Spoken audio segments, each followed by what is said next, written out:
Get to Bangkok, where events have taken an unexpected turn over the last few hours.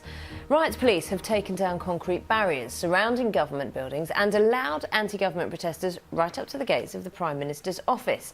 Demonstrations are in their second week, and in an apparent attempt to defuse the street protests in Thailand, the Chief of Police has invited protesters into the headquarters that they said they would storm.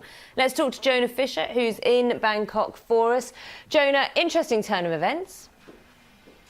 Pretty extraordinary turn of events this morning. What the police have effectively said to the demonstrators is, after several days of violent confrontation, we're not going to fight you anymore.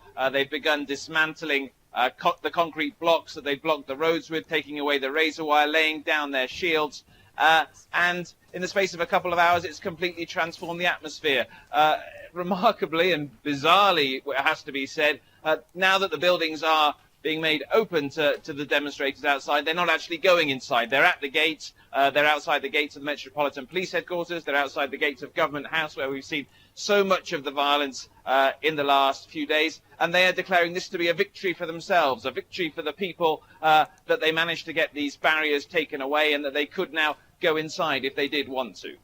So, what does this actually do? What has this done to the mood of the protesters? Does this implicate that there will be some agreement? As far as I understand, the protesters still want a different council. They don't want Yingluck Shinawatra in government. Well, exactly. The fundamental reason why these people came out onto the streets was because they wanted to overthrow the government of Yingluck Shinawatra. They've not achieved that. It's fairly clear that she is still in government. We don't know what discussions may have taken place behind the scenes in the last 24 hours or so. But if one looks at it simply on the basis of what they wanted, they haven't achieved that. But nevertheless, it looks like they're going to interpret the fact that the police are allowing them into these buildings that they fought to get into for so many days as marking the culmination of their struggle here and a victory for what they were trying to do. We'll see how events continue. Jonah, good to speak to you. Jonah Fisher there, thanks.